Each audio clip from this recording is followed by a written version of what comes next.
एक बार राजसभा में राजा दशरथ विराजमान थे। उनका मुकुट टेढ़ा हो गया।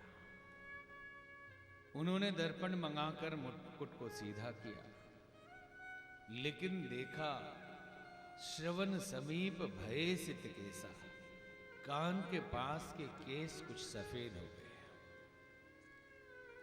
पहले के जमाने में माना जाता था कि यदि केस सफेद होने लगे कान के पास के भी, तो बुढ़ापे ने दस्तक दे दी।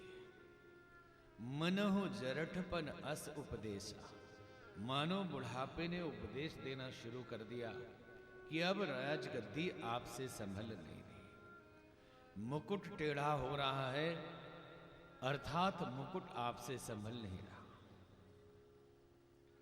लेकिन आज तो बच्चों के भी केस सफेद हो जाते हैं। ये पैमाना ही बदल गया कि कान के पास के केस सफेद हो तो वृद्ध मान ले।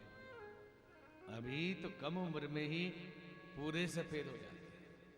और आज बुजुर्गों को भी पहचानना मुश्किल है कि किनके पूरे सफेद हुए हैं और किनके कम, क्योंकि रंगाई पुताई चल रही है।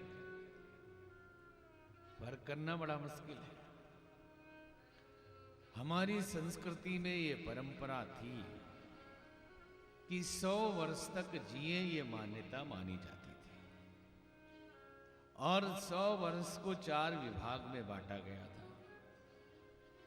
4 आश्रमों की परंपरा थी: ब्रह्मचर्य, गृहस्थ, वानप्रस्थ और सन्यास। 25 वर्ष के उम्र तक विद्यार्थी गुरुकुल में रहे, कठिन तपस्या करे, विद्या अध्ययन करे और लौटकर 25 वर्ष की उम्र में घर आए। फिर माता पिता उसका विवाह कराते। जब बेटा गृहस्थ आश्रम में प्रवेश कर जाता तो माता पिता 50 वर्ष के हो चुके होते। तो 50 वर्ष की उम्र में वो वानप्रस्थ आश्रम में जाते। गृह का त्याग करके वन में कुटिया बना के निवास करते हैं।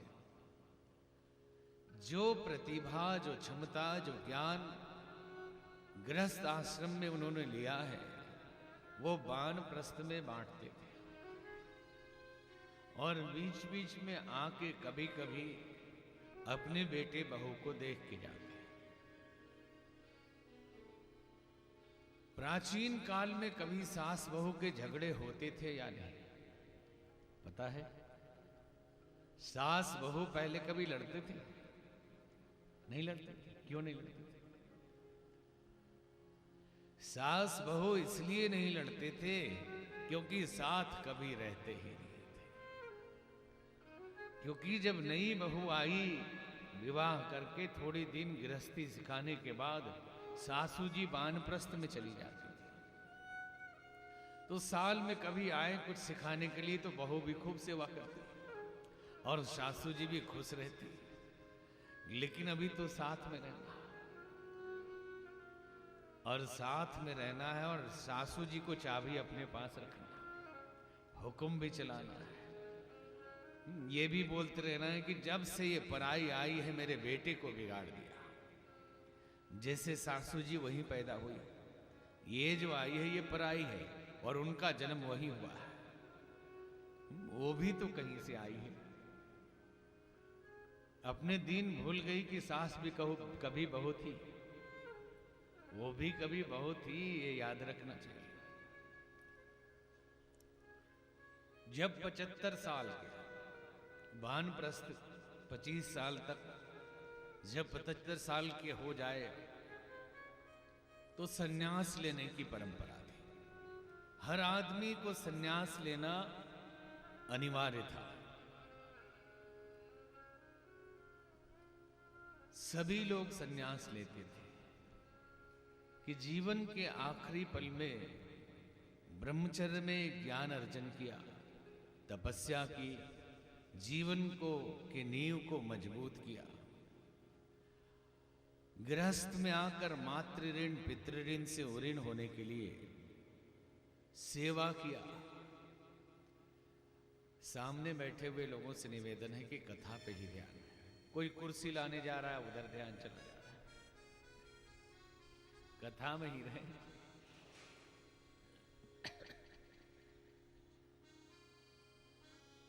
बोली राजा रामचंद्र भगवान की जय।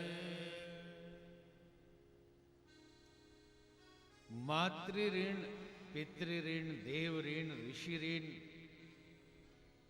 अनेक ऋण हमारे ऊपर चढ़े हुए, हम कर्जे में जीते। तो गृहस्थी में मातृ ऋण पितृ ऋण से उऋण होने के लिए पुत्र पैदा करके, बच्चे पैदा करके उनको श्रेष्ठ नागरिक बनाना ये कर्तव्य था। और इसके साथ साथ अपने वृद्ध माता पिता की सेवा, ये भी मातृ ऋण पितृ ऋण से उऋण होने के लिए जरूरी था। समाज के लिए जब आप वानप्रस्थ में जाते हैं तो समाज का ऋण भी हमारे ऊपर है। जिन किताबों को 10 रुपये में खरीद के हम पढ़ लेते हैं, लगता है इसकी कीमत 10 रुपये है। ऋषि मुनियों ने, ज्ञानियों ने कठिन तपस्या करके उस ज्ञान को लाया। जिस अनाज को थोड़े से पैसे में खरीद के खा लेते हैं, किसानों ने इतने मेहनत करके उस अन्न को उगाया। जिस कपड़े को आप 50 रुपये मीटर खरीद लेते हैं, न जाने कितने लोगों का मेहनत उसमें लगा होता है। तो पूरे समाज के सहयोग से एक जिंदगी चलती है। और हम सोच ले क्या लेना देना समाज से, हमने तो पैसा दिया, खरीद लिया। हमारे ऊपर समाज का भी ऋण है, ऋषियों का भी ऋण है, जिन्होंने इस धरती पर सारी सुविधाएं जुटाई, आविष्कार किए, शोध किए, जीवन को गलाया और तपाया। उनके प्रति भी हमारी जिम्मेवारी है। और आखिरी में जीवन के उद्देश्य को समझने का प्रयत्न करना चाहिए। क्योंकि जीवन की सच्चाई ये है कि हमें यहां नहीं रहना, हमें यहां से जाना है। रिटायरमेंट के बाद कम से कम सन्यासी न बन सके तो न सही, वानप्रस्थी और सन्यासी का मिश्रण कर लेना चाहिए। रोज वन में तीर्थ में न रहे तो साल में तो एक आध हफ्ते के लिए जाना चाहिए। एक आध हफ्ते के लिए मान लो कि सन्यासी हो गए, एक हफ्ते या 10 दिन तक तीर्थ में जाके साधना करें साधु की तरह, तो धीरे धीरे यहां से जाने का अभ्यास बनता रहेगा। नहीं तो एक ही दिन बुलावा आएगा तो घबरा जाएंगे। ये आसक्ति थोड़ी कम रहेगी तो जाने में आसानी होगी। रिटायरमेंट के बाद भी घर से चिपके रहना, जिनसे बातें करें, जब जवान है तो लोग कहते हैं कि बाबा बच्चा अभी पढ़ रहा है, थोड़ा बड़ा हो जाए, सेटल हो जाए, शादी करा दें तो हम भी सेवा में लग जाएंगे। जब और बड़े हुए, बेटे की शादी हो गई तो बोले बच्चे छोटे छोटे हैं, पोतों के लिए स्कूल वगैरह ले जाना पड़ता है। अब थोड़े बड़े हुए तो बोले उनकी शादी की तैयारी कर रहा हूँ, घर का देखभाल करना पड़ता है, बड़ा जंजाल है। ये जंजाल तो लगा ही रहेगा और एक दिन बुलावा कब आ जाए कोई ठिकाना नहीं। इसलिए समय को बहुत सावधानी से प्रबंधन इसका करना चाहिए। जिंदगी बड़ी छोटी है और एक दिन खिसक जाती है। और एक बात याद आ गई कि बुढ़ापे में, रिटायरमेंट के बाद कई बार बुजुर्गों को परेशानी का सामना करना पड़ता है। एक सज्जन एक स्वामी जी के पास गए और उन्होंने कहा, बाबा मुझे बहुत कष्ट है। पूछा क्या कष्ट है? बोले मैं जब कमाता था तो घर में सारी खुशियां थी, रोज शाम को मेरे मित्र लोग आते थे, चाय पार्टी होती थी। अभी तो रिटायरमेंट के बाद से एक मित्र भी कभी मिलने आ जाए तो बहुत ताने मारती है कि इनको कमाना पड़े, तब तो जब देखो मित्रों को बुला लेते। दवाई लाना भी मुश्किल है, बहुत आफत में जिंदगी चल रही। हमने कहा, उस स्वामी जी ने कहा, मानो कि रिटायरमेंट के पैसे क्या हुए आपके? बोले क्या करूं, यही भूल तो हो गई, 40 लाख मिला, मैंने दोनों बेटों में बांट दिया, अब खाली हो गया, ये गलती कभी नहीं करना। स्वामी जी ने कहा कुछ बचा के रखते, उस पैसे के लालच में आपकी सेवा हो जाती, बाद में तो बेटों का ही होना था, लेकिन आपने पहले ही दे के बड़ी गलती कर दी। अब कोई उपाय है? बोले अभी भी उपाय है। कुछ कंकड़ पत्थर लेके टीन का बक्सा घर में हो तो उसमें डाल दीजिए और रात्रि को अंधेरे में बक्से को हिलाना, जोर जोर से बक्से को हिलाना। और वो लोग गए, रात में पत्थर डाल के टीन के बक्से को हिलाना शुरू किया। हिलाने लगे, आवाज खनखन झंझन होने लगी। दोनों बहुएं कान लगाकर सुन रही हैं। सासू जी बोल रही हैं कि इन लोगों को इस सोने चांदी के बारे में बताना ही नहीं, कि हमने थोड़े से पैसे थे वो तो इनको दे दिए, लेकिन सारा खजाना तो अभी बचा हुआ है, हरिद्वार में किसी ट्रस्ट में दान कर देंगे, इन निकम्मों को नहीं देंगे। अब इतना सुनना था रात में कि सवेरे ही दोनों बहुएं आई। अम्मा जी क्या नाश्ते में बनाऊं? आप थक जाती होंगी, आपका पैर दबा देती हूं। एक बहू पैर दबाने लगी, एक नाश्ता बनाने लगी, पिताजी की दवाई आ गई, पार्टी चलने लगी। जिंदगी भर ऐसे ही काट लिया बक्सा हिला हिला के। तो बचा के रखना थोड़ा, जमाना बड़ा खराब है, ये जिंदगी अमोल है, जाने की तैयारी भी करनी चाहिए। कोई भी समझदार यात्री जहां जाना हो वहां के लिए इंतजाम करता है, पहले फोन करेगा, होटल बुक कराएगा, या रिश्तेदार कोई रहते हैं उनको बताएगा कि हम आने वाले हैं। लेकिन एक हम यात्री हैं कि कब जाना है इसका भी ठिकाना नहीं, और जाने के बाद वहां क्या क्या खर्च करना पड़ेगा इसके लिए भी कोई इंतजाम नहीं। जो कर रहे हैं यहीं के लिए, कहां के लिए? सफर के लिए। अरे सफर में ही सब खर्च करना है तो जाके क्या होगा? और जाना है ही, जहां जाना है वहां ये रुपये नहीं चलते, यहां का डॉलर पाउंड नहीं चलता, यहां की संपत्ति नहीं चलती, और 1 रुपया भी साथ नहीं जाने वाला। कितनी भी चमड़ी में सिलवा दें फिर भी ये कपड़े तक नहीं जाने वाले, कपड़ा तो दूर है, ये शरीर भी नहीं जाने वाला। तो जहां जाना है बुद्धिमान आदमी पता लगाते हैं कि जाना कहां पड़ता है, और वहां कौन सा रुपया चलता है, कौन सा क्रेडिट कार्ड चलता है, और उसका इंतजाम करता है। तो संत लोग कहते हैं कि वहां एक भजन का क्रेडिट कार्ड चलता है। जितना सुमिरन कर लिया, जितना भजन कर लिया, वही कार्ड वहां चलता है, और उसी के आधार पर आपके लिए इंतजाम होता है। और वो पूंजी इकट्ठा किए नहीं, केवल यहीं की पूंजी जो यहीं छूट जाना, और उस पूंजी के लिए कहते हैं कि समय कहाँ है, और इस सब के लिए हमारे पास फुर्सत कहाँ है, कौन इस बकवास में लगा रहे। मैं तो 10 बजे सो के उठता हूँ, आधी रात तक टीवी देखता हूँ। ऐसे महारथी भी है। एक राज्य में एक नियम था कि कोई भी वहां का राजा बने, 10 साल तक राजा रहने के बाद उसे एक ऐसे रेगिस्तान में भेज देते थे जहां न पीने के लिए जल हो, न खाने के लिए अन्न हो, भूख प्यास से तड़प कर वो मर जाता था। कोई भी वहां का राजा बनने को तैयार नहीं। एक युवक ने कहा मैं बनूंगा यहां का राजा। लोगों ने कहा 10 वर्ष के बाद तुझे मार दिया जाएगा। बोले जीता कौन है, 10 वर्ष या 20 वर्ष मरना तो सबको है। इसलिए तो संत कबीर कहते थे, साधो ये मुर्दों का गांव, साधो ये मुर्दों का गांव, राजा मरी है, रंक मरी है सब लोग, साधो ये मुर्दों का गांव। यहाँ जितने लोग बैठे हैं वो 20 साल 30 साल या 50 साल बाद के मुर्दे हैं। हम हैं या 20-40 साल के बाद एक भी जिंदा इसमें से नहीं मिलने वाले। ये मुर्दों का गांव है। तो उस युवक ने कहा कि मैं राजा बनूंगा। बन गया राजा।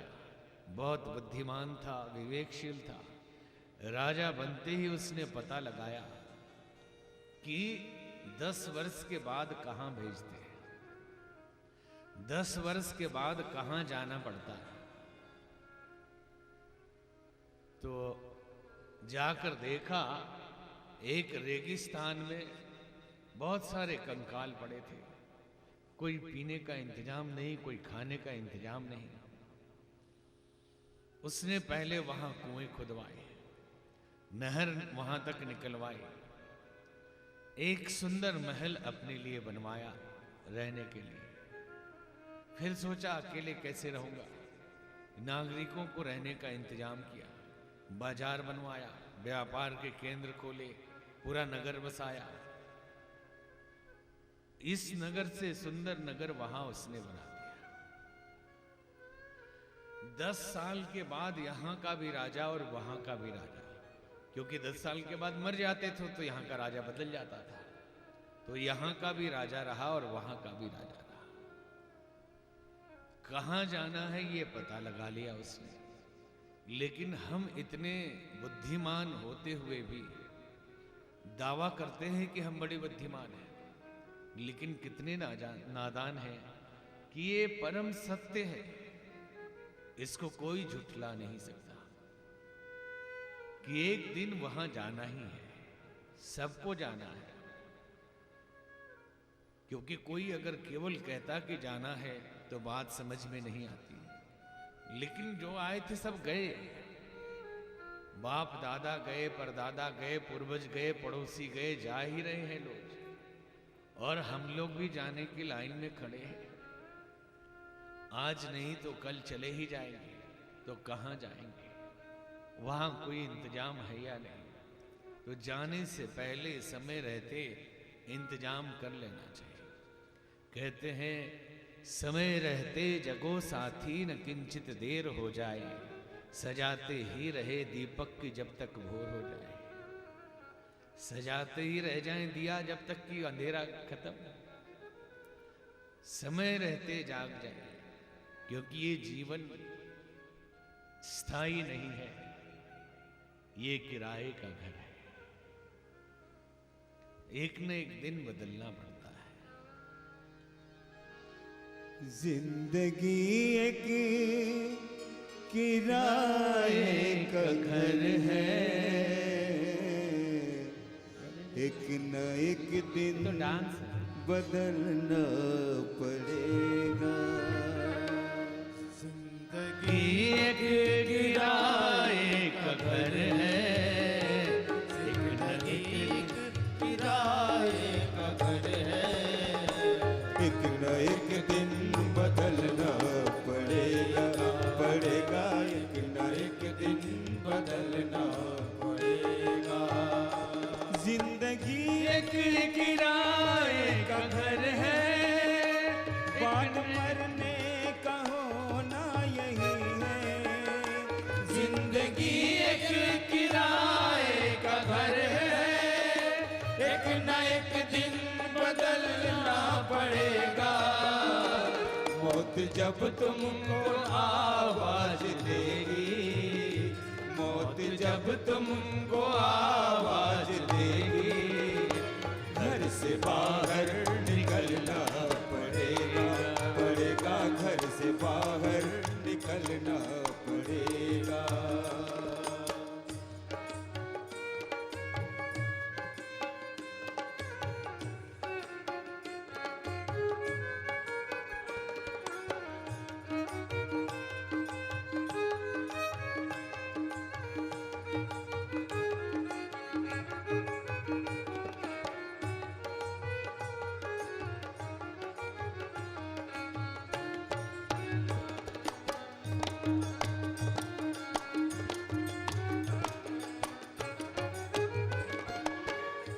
ढेर मिट्टी का हर आदमी है, बाद मरने के होना यही है। ढेर मिट्टी का हर आदमी है, बाद मरने के होना यही है। यह जमीनों में तुर्बत बनेगी, या जमीनों में तुर्बत बनेगी, या चिताओं में जलना पड़ेगा। या चिता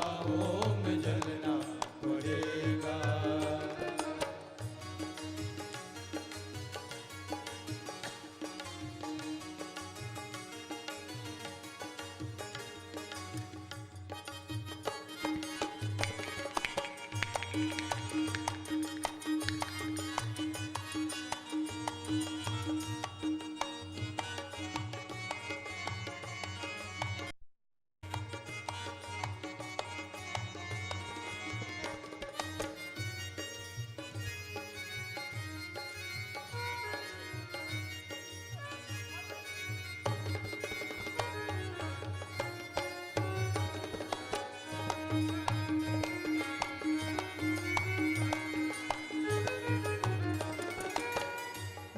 जवानी है जो दिन का सपना ढूंढ लो राम को साथी अपना।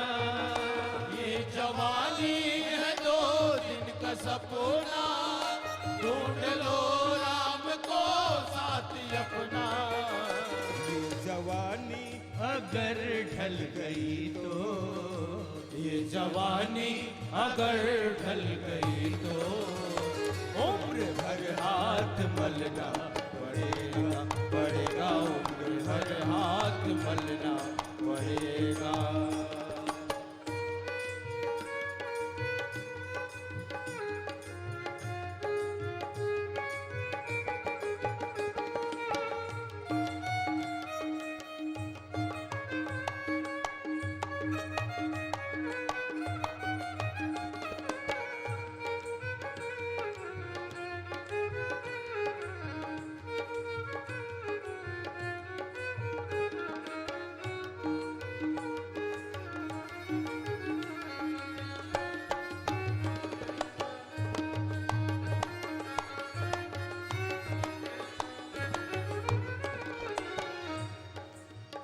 शाम के बाद होगा सवेरा, चाहते हो अगर दिन सुनहरा।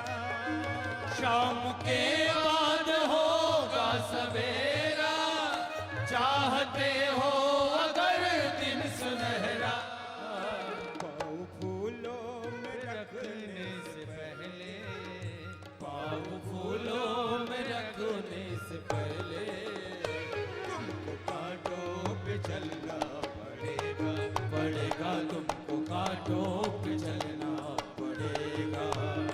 जिंदगी एक किराए का घर है, जिंदगी एक किराए का घर है। एक न एक दिन बदलना पड़ेगा पड़ेगा, एक न एक दिन बदलना पड़ेगा। मौत जब तुमको आवाज देगी, मौत जब तुमको आवाज देगी, घर से बाहर निकलना पड़ेगा पड़ेगा, घर से बाहर निकलना पड़ेगा, घर से बाहर निकलना पड़ेगा पड़ेगा, घर से बाहर निकलना पड़ेगा, घर से बाहर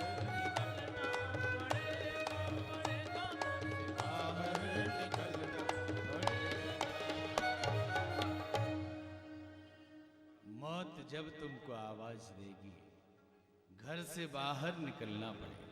अब हमारे हंसी का कारण भी बता दें। बड़े ध्यान से कथा सुन रहे हैं, तब तक वो आया, फर्र से सिर पे मार दिया। अब वो बेचारे घबराए कि क्या हुआ। और 2-4 दिन से हम देख रहे हैं खंडेलवाल जी बेचारे को कितनी बार मना किए कि सिर पे नहीं डालो, लेकिन वो आएगा सिर पे ही वो खुशबू डाल दे।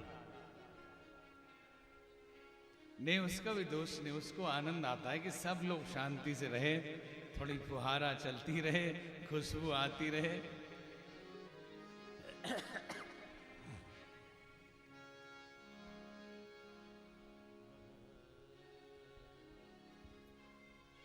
राजा दशरथ ने देखा कान के पास के केस सफेद हो गए। उन्होंने मंत्रियों से, पंचों से सलाह लिया कि मेरी इच्छा है कि राम जी को युवराज बनाया जाए। सबने सहमति दी। कितनी अच्छी व्यवस्था थी।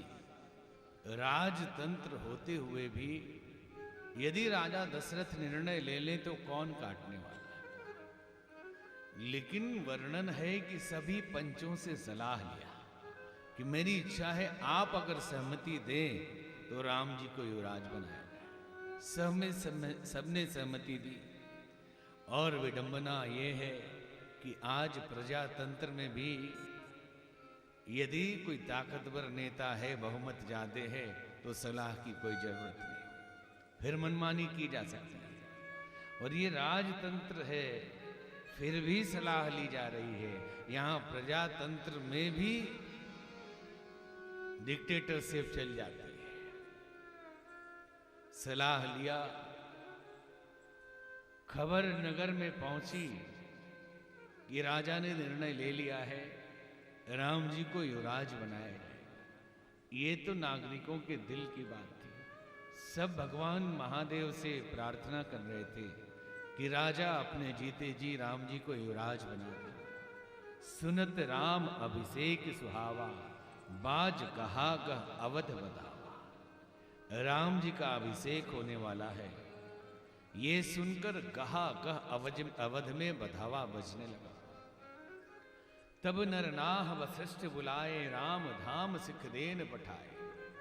तब राजा ने वशिष्ठ मुनि को बुलाया और कहा, गुरुदेव, आपने गुरुकुल में चारों भाइयों को सारे ज्ञान दिए, नीति, धर्म, शिक्षा, तंत्र, वाणिज्य, सब कुछ सिखाया।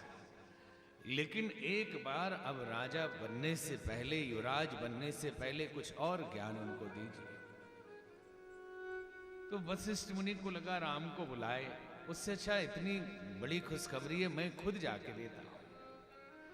और गुरुदेव राम जी के महल के दरवाजे पे पहुंचे, खबर लगी भगवान को कि गुरुदेव आए हैं। दौड़े हुए आए, चरणों में गिरे और रोने लगे कि गुरुदेव आप क्यों आए। बोले खबर ही ऐसी थी कि मुझसे रहा नहीं गया। बोले खबर कैसी भी थी, मुझे बुलाते, आपको आना उचित नहीं, क्योंकि मैं शिष्य हूं, मुझे आप आदेश करते मैं आ जाता।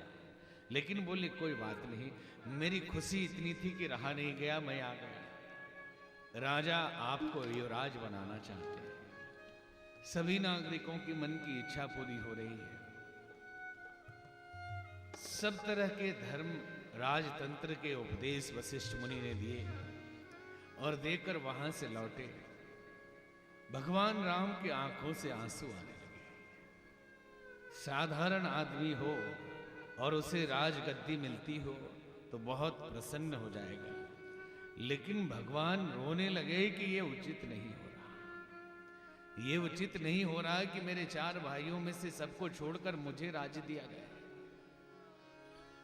जन में एक संग सब भाई, जन में एक संग साई, भोजन शयन केली लड़काई, भोजन शयन केली लड़काई, करन वेद उपवीत बियाह, करण वेद उपवीत बियाह, संग संग सब भये उछाल, संग संग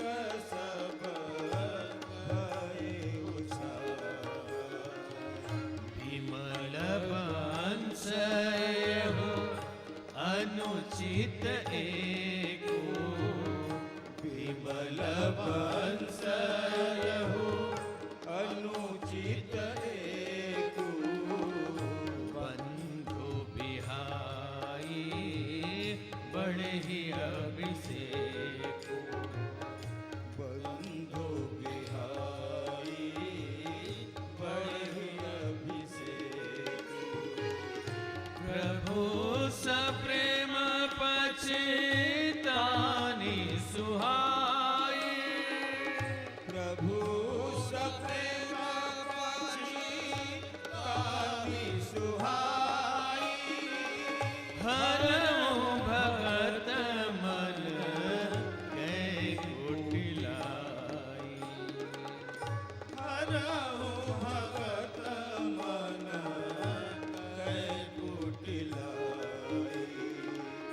जन में एक संग सब भाई, जन में एक संग सब भाई, भोजन शयन केली लड़िका,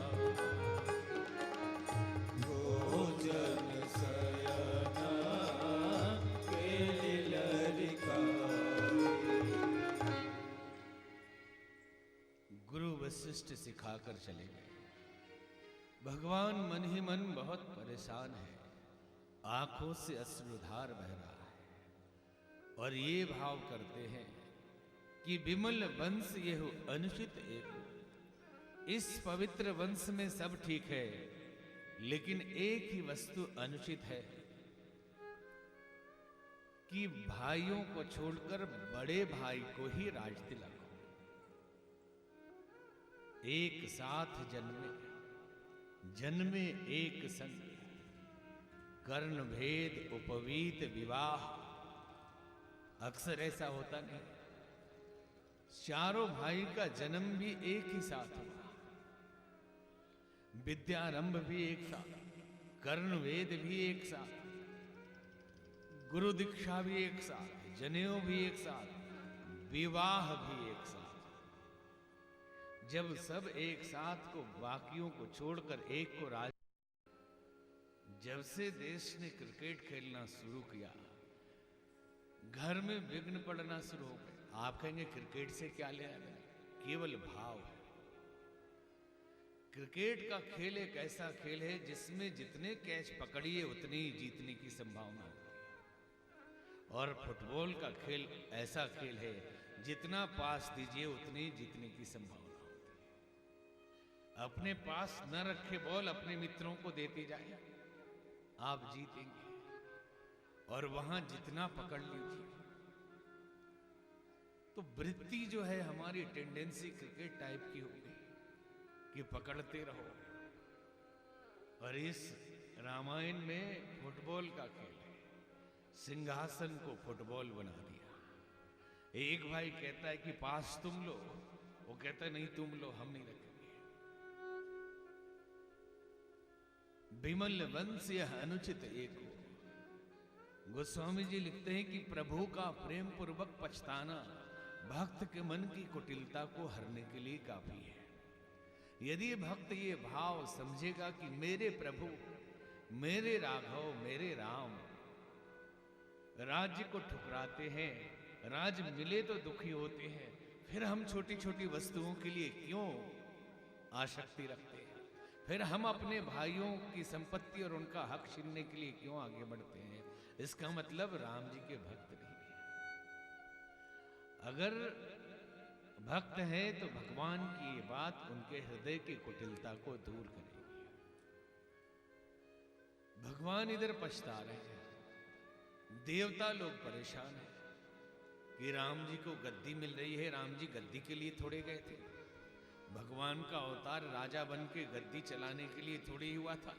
वो तो मुनियों के त्राण के लिए, राक्षसों के संहार के लिए, रावण के वध के लिए धरती पे गए। राजा बन के अवध में रह जाएंगे तो बड़ी मुश्किल हो जाएगी।